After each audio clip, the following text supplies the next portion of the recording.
Hello, welcome everybody to our Pan de Muerto workshop. My name is Wendy Centeno. I'm with Guayaba Kitchen, and I'd like to first thank Tia Chuchas for having us and for hosting us tonight for this workshop. We are going to learn how to make pan de muerto, and this is a recipe that I got from one of the elders that I worked with when I was teaching. He was a bakery owner for 25 years in Pacoima, Don Horacio, and he taught us last year how to make this pan de muerto recipe. So we're going to try to recreate it today. So this recipe will give you 2 larger panes, or it'll give you 4 small ones. So I'm going to do the small ones today because they're super cute. So let's get started. Let's go over the ingredients. Hopefully y'all have them all with you. If not, you can rewatch this video. It'll be available on all streaming Tia Chucha's website and on their YouTube channel, so you can rewatch this and make it again. So we're going to need 2 cups of all-purpose flour and 6 tablespoons of sugar. This is cane sugar. You're going to need a little extra at the end to sprinkle your pan if you want to. We're going to need a 1/4 cup of warm milk. So I just put this in a pan and warmed it up for like 15 seconds. You want it to be like bath water. So not too hot, not too cold. Because this is going to, the warmth of the milk is what's going to help activate our yeast. We're going to need 5.5 grams of yeast, which is about a packet and a half. Or if you have a scale, I have a simple kitchen scale here, and this is just 5.5 grams. You're going to need 2 eggs plus 2 egg yolks. So I just mixed them all in one bowl. I have my 2 eggs with the 2 yolks, and then I just have the extra 2 yolks here as well. We're going to need 75 grams of butter cut up, and this is at room temperature, so it's not melted. It still has some body to it, so you don't want it to be completely melted. So this is 75 grams, and that's about 5.5 tablespoons roughly. 2 tablespoons of orange blossom water, which I picked up at my local Armenian store. And you're going to need the zest of 1 orange and 1 lime or key lime, whatever you have lying around. You can even do a lemon. And just a little pinch of salt. So let's get started. Whenever you're going to be baking anything, you always want to first activate your yeast if it's a yeast recipe. So let's start by adding into our bowl. We are going to add all of our yeast and about a tablespoon of this flour. A small tablespoon of this flour. And then we're going to add our warm milk. And we're going to let this sit for about 20 minutes. And you're going to notice that your yeast is going to start blooming, or it's going to start looking frothy. So right now, it doesn't really look like much. Okay, but it's going to get nice and frothy. And that means that it's been activated. Again, you want to have this warm milk because the yeast feeds off that warmth, and that allows it to grow. If it's too hot, it'll kill it. And if it's too cold, it's not going to do much. So let's just let that chill. Actually warm. I have my oven preheating right now at 340 degrees, which is the temperature that we're going to be baking our bread. So I'm just going to cover this with a bit of plastic that I have here. And I'm going to leave this in a warm spot. Today is a really cold day. Cold for us here in California, right? So I'm going to leave this on top of my preheated oven and for about 20 to 25 minutes. And we'll come back and we'll work on the rest of the recipe. Okay, while we're letting our yeast do its thing, we're going to zest our oranges. So you're going to need a zester. If you don't have a zester, you can use a small paring knife, and you could just cut the zest off of your orange. Or you can just get you a microplane, and we're going to start zesting. So we want to zest only the orange part. If you get too deep into it and you start zesting the white part, then that's going to make your bread bitter. So we don't want that. We just want to have that like nice top layer of skin. And if you weren't able to find orange blossom water, you can very much use también the juice of these oranges that we're zesting.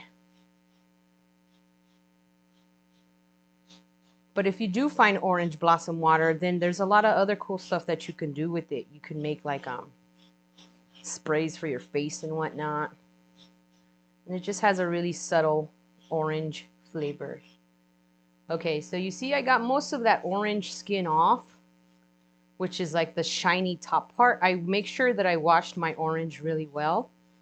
And this is actually an orange from my neighbor's house. I text them this morning, see if I can snag one. So you see I got most of that shiny skin off, and that's what you're looking to get. You don't want to get too deep into the white part, because again, that's going to make your bread very bitter. So use this, again, if you don't have your orange blossom water, or just eat it. Okay, so that's one orange. We're going to do this key lime, which is also from our backyard. And this has a really nice flavor to it. And very gently, we're going to just scrape it and get that top layer off, not the white part. Now you could do a lemon if you don't have access to a little key lime. You could do a lemon too, and that's just going to give it a really nice flavor, because the bread in itself is pretty dense. So this citrus zest really just like brightens it up, you know? So that is the zest of my lime. So we're still waiting for our yeast to rise, and we'll come back. All right, so it's been 20 minutes. We're back. Now, as you can see, my yeast is nice and frothy, and that's exactly what we're looking for. Again, I just put it on top of my oven that's already preheating. So let's start forming this dough. So you could do it by hand if you don't have a stand mixer, but we're going to do it in the mixer because it's faster and it's way easier. So we're going to add our entire flour in here, which was about 2 cups. Then we're going to do a pinch of salt, and I'm just using pink Himalayan salt here. Okay. And with you're going to need your dough hook attachment for your mixer. All right, so we have our stand mixer here with our dough hook, and we're just going to lock it and just turn it on low so that the salt and the flour get really nicely mixed in. That should be good. Now to our mixer, we're going to add our yeast. Okay, make sure you get most of it in there. It helps if you have like a spatula or like a spoon that's a little on the flatter side to get all of it in there. And look, I'm not a professional baker, y'all. So this recipe is pretty straightforward. Nothing fancy. Okay, so we've got our yeast in there. Let's give it a good mix to incorporate that liquid into our flour.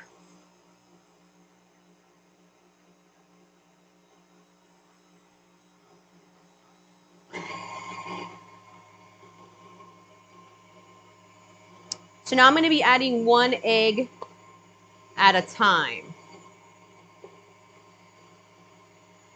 Wait for it to break down and then add the other one, the egg yolk.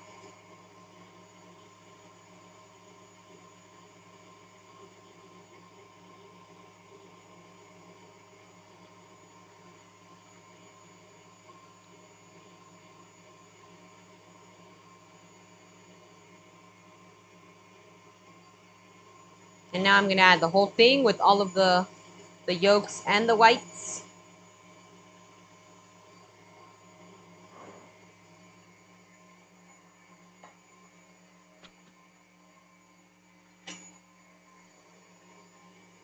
And we're just going to let that work in there. Get everything nice and incorporated. Again, you can do this by hand, y'all. And you're going to notice that the dough is going to start coming together. So that's good. Now let's add, I'm going to turn it down. Let's add our orange blossom water.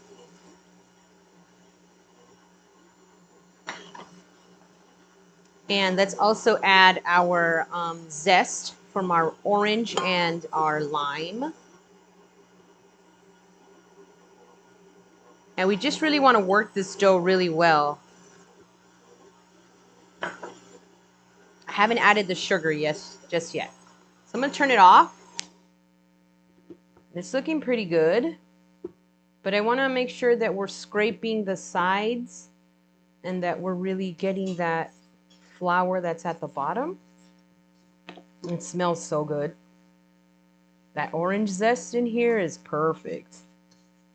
You can also, if you want to add some more texture to your pan, you can get some cinnamon sticks, some whole cinnamon sticks, and grind them down either in a coffee grinder or in a molcajete, and you can add those grinds into your pan, and that also gives it a really nice flavor.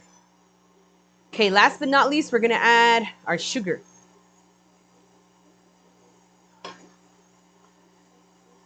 And we're just gonna let that do its thing. So every so often, you're gonna wanna turn it off, and you're gonna wanna scrape your bowl to make sure that everything's getting nice and incorporated. So since we just added that sugar, the sugar is gonna add a little bit of moisture to our dough. So let's kind of incorporate that down there and let the mixer run. And we're gonna let it run for about 15 minutes. And you're gonna notice that the dough is looking pretty loose right now. I don't know if you can tell in the video. It's looking pretty loose and pretty separated. You want to keep mixing it until it forms a ball. It's going to form like a ball, and that's going to take about 15 minutes. So we'll come back and check it in 10 minutes and see what it looks like, okay? Okay, we've been mixing for about 10 minutes. My mixer is set at number 2 speed. And you can see that it's still very watery. And that's perfect. That's what it's supposed to look like.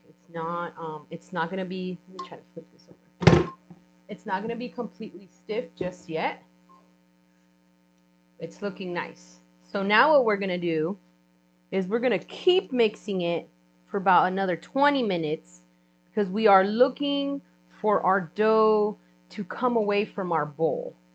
So if you can see now, it's pretty stuck to the bowl here. So I'm just going to use my spatula to kind of scrape the sides, but everything is very nicely incorporated already. It smells really good.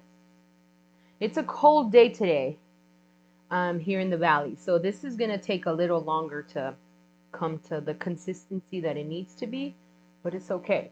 Again, I already have my oven preheating at 340, so that warmth in the kitchen is it's helping the kitchen get warm, so that warmth is really helping out with the bread. So I'm going to set it again and let it mix for about 20 minutes, and we'll come back and check it out. So I'm gonna leave it on speed number 2, and we're just gonna let it do its thing for 20 minutes, and you're gonna notice that it's going to start coming apart from the bowl. Now, if you're gonna be doing this by hand, you would need to flour your surface really well, and you would just need to knead it, right? Fold it in and then bring it out. Fold it in and then bring it out. And you would need to do that for like 20 to 30 minutes until the dough doesn't stick to your surface and it doesn't stick to your hands. So that's what I'm saying. If you got a mixer, use your mixer. But you can do it with your hands too. So again, you'd make your bolita, put it together, and push it out. Put it together and push it out. And you would need to do that for about 20 to 30 minutes. Okay, so we're going to let our mixer do the work, and we're going to let it run for about 20 to 30 minutes. We'll check it at 20, and if it's still looking like it's sticking to the bowl, then we can add a little bit of flour and let it go again. But right now it's looking really good. So we'll come back. Okay, so we've been mixing for about 15 minutes. So now I'm going to take my butter, which is at room temperature, and I'm going to break it up and put it in here. I'm just breaking it up, and it's kind of breaking down with the warmth of my fingers. And we're going to mix it for about another 5 minutes.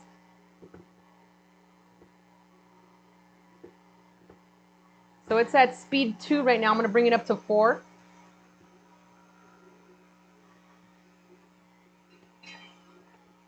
And we're just looking for that butter to get incorporated into our dough. And you can see now that the dough is coming apart. It's not sticking to our bowl, and that's what we're looking for. So we won't need to add any flour to this. But again, if you notice that your dough is either sticking to your surface when you're kneading it, or it's getting stuck to the sides of your bowl, just add about half a tablespoon of flour. But this is looking really good. Check it out. Okay. So it's not sticky. It's not sticking to my hands. That butter is really giving it a nice elasticity, but it's also giving it, making it nice and oily so it doesn't stick to my hands. So that's looking pretty good. So now what I'm going to do is I have a clean bowl here. I'm going to add just a tiny bit of oil to the bottom of my bowl. And we're going to transfer our dough into this oiled bowl. Then we're going to let it rest for an hour. Okay, because it's going to rise, it's going to double in its size. So we want a pretty big bowl. I mean, you can also use this same bowl that we're using for our mixer, but I'm going to add it directly into this bowl right here. Okay, looking good. Now I'm going to give it a little flip so that it's all covered in oil. That's looking good. And the oil is going to prevent it from sticking to our bowl. So that's looking really nice. This dirty bowl, let it soak in some hot water and to get all of this flour out. You never want to throw this flour down your drain because it'll clog it. So let it soak in hot water, and you can either dump it out into your plants outside, or you could just put it in a bag and toss it, but never down the sink. So I have my oil, my oiled bowl. I just gave my dough a little flip so that it's completely covered in oil.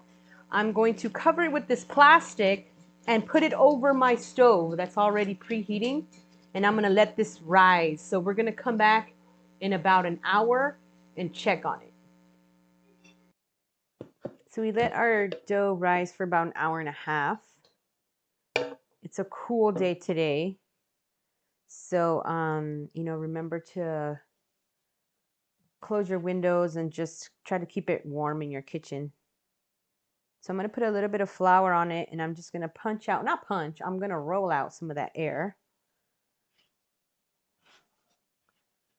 Okay, I know it feels sticky, but don't add too much flour because you don't want to dry out your pan. So I'm kind of shaping a little like cylinder type of thing here. So this will make one like kind of biggish one, or you can make two small ones like this one. We're going to go with the two small ones. So we're going to cut out 3 pieces. So we'll have 2 for the pan, and then we're going to have 1 to form the huesitos and the stuff that goes on it. So I'm just going to flour my knife just. Okay. And we're going to do 3 pieces. Okay, so this one's going to be for the huesos and things, so I'm just going to leave it here. And let's shape these. So I'm grabbing it and I'm kind of folding it in. See, I'm folding it in to make a nice little round ball. And so this seam here is always going to be at the bottom, but you want to get this top part pretty tight.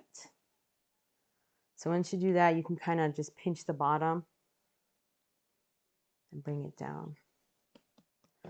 Okay, and then we'll do the same thing to this one. So I'm using my thumbs and my fingers to push it in and just tuck it in underneath.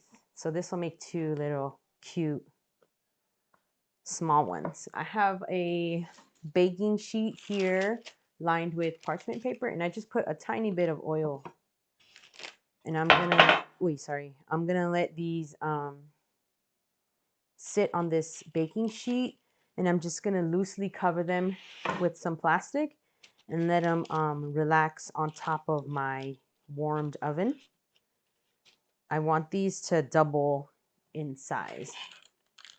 But before we even do that, we have to work on the details that we are going to add. So I have my last roll here. I'm going to use this to shape some of the bones and then the little bolita that goes on top. A little bit of flour. Super nice dough. Really fluffy. Okay.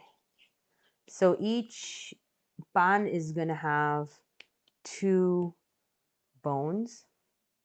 Okay, so they're going to kind of do this. So we're going to cut out 4 of them. And this one, you do want your dough to be a little more on the, you don't want it to be as moist as your other one. So this is 1 hueso, 2 huesos for my first one, and then otros dos for my second one, y luego 2 bolitas. And this, we're going to fold it the same way. I have flour just like chilling here so I can dip my fingers. It's feeling too sticky. But we're going to fold it the same way that we did our pan. So it has a nice little tight on top. My oven's at 340. I think I already said that. Okay, it's feeling sticky. I'm just kind of dipping my fingers. But it's not overly floured. Ahí están las bolitas. They're kind of big, pero ahí se van. Okay. Flour it up. And here goes our first hueso that we're going to do. So you can just kind of pinch it.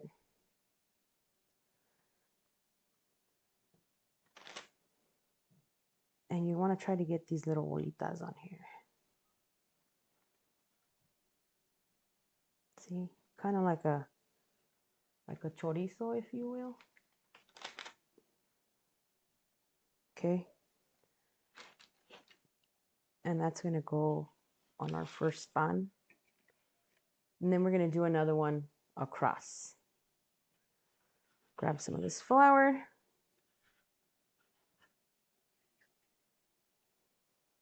So there's really, you can kind of, however you find a good method of making these little pronounced bolitas. But I like to just give it a little twist, like a bow tie, and then just kind of pinch them. Y si se siente muy aguada la masa, like if it's feeling too loose, like this one's feeling a little loose, but I'm going to run with it. But if it feels too loose, you can just work some more flour into it. Okay, ya estando aquí, tú los acomodas. You can move this out the way. You can pinch them a little more so they're a little more pronounced. Okay, and then our bolita. This one's kind of big. I think I'm gonna do this in half and put the little bolita on top.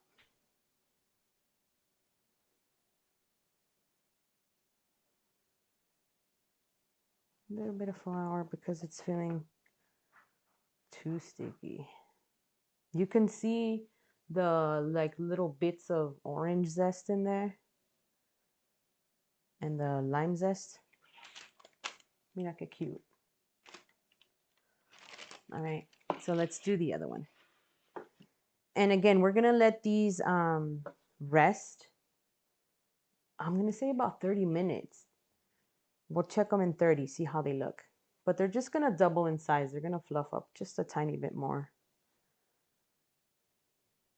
I'm actually gonna move this one over.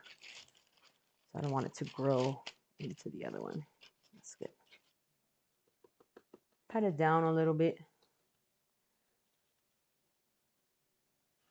Okay, here we go. Our huesitos again. Give it a little twist in the middle. Then another little twist. A little pinch. And it also doesn't have to be like super perfect. It's gonna look cute no matter what. And it's gonna taste good for sure. Ahí está, que cuelgue a little bit. So these are the bones. The pan de muerto. Oh, this is my bolita. Sorry, bolita. Leave it right there. Here we go. Más huesos. And then what we're going to do is, before we put them in the oven, we're just going to brush them with some egg wash. So remember, we have those egg yolks left over from the beginning of the recipe. We're just going to add a little bit of water to them. And we're going to brush our pan, and that's going to give it a nice shine. Okay, twist that up a little bit. Y la bolita. And I have an extra here. So I'm going to make a little tiny one.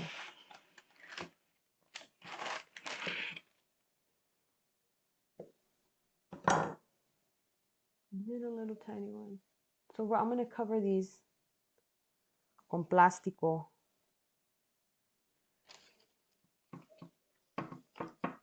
And we're going to let them sit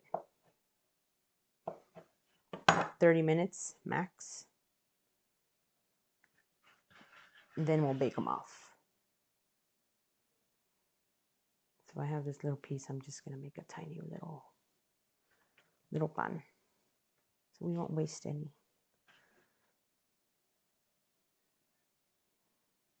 The huesitos.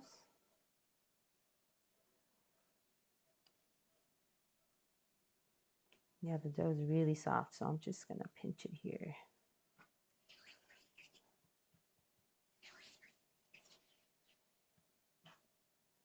You can serve this with some atole.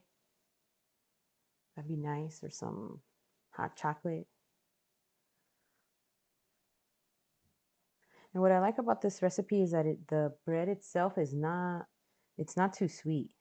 It didn't take in too much sugar, and it doesn't bake off as overly sweet either. Ahí está.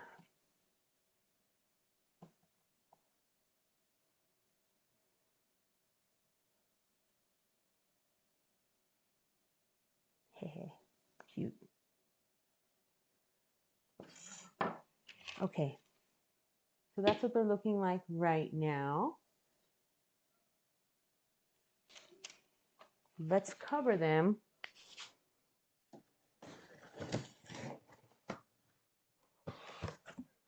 And we'll come back to them.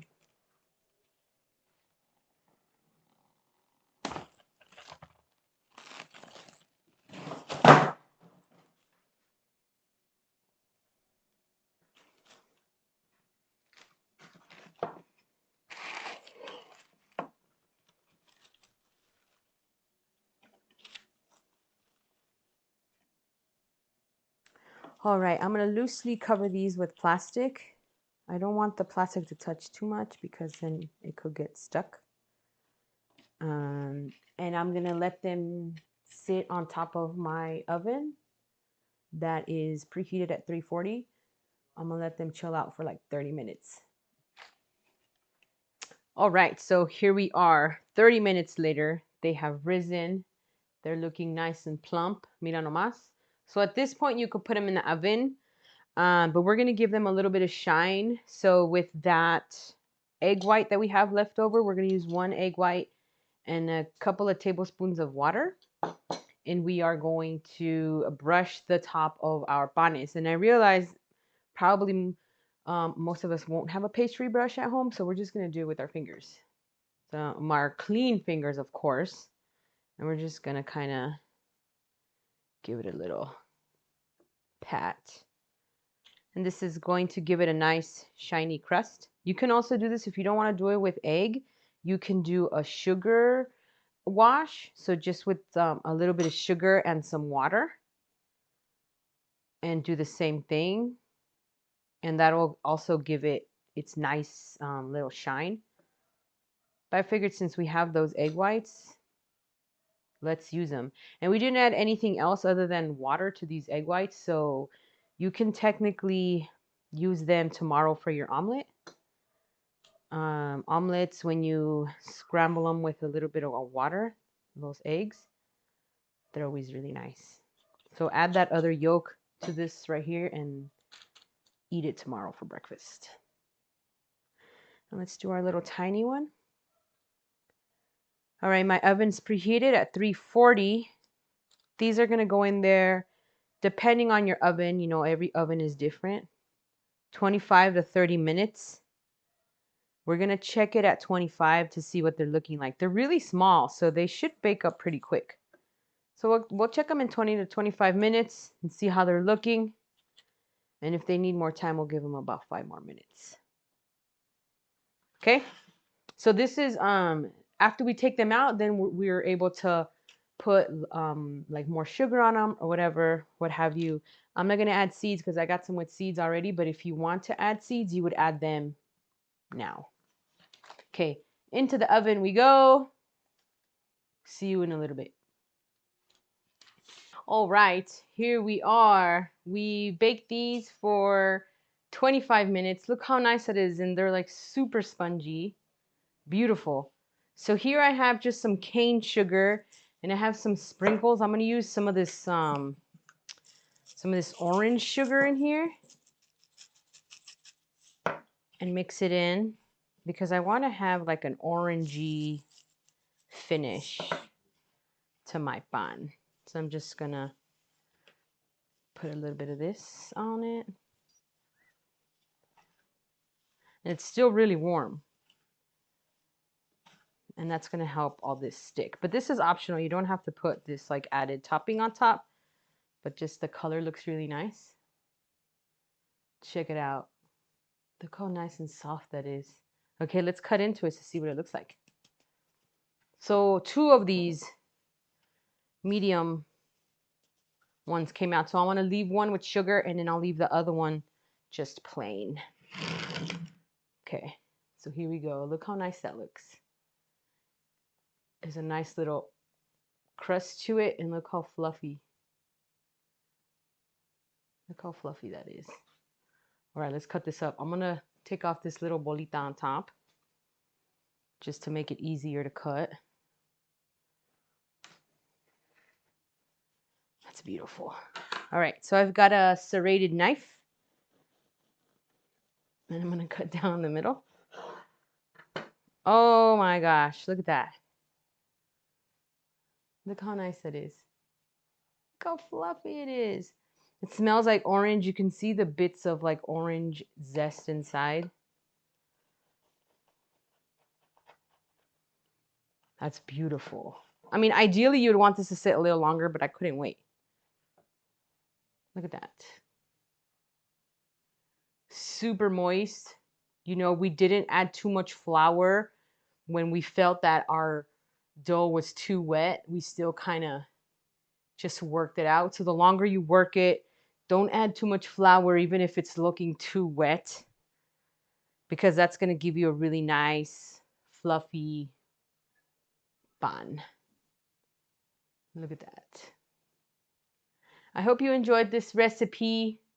You know, it's fairly basic. It's just very time consuming, and that's with just baking anything in general. You know, you got to let it rise.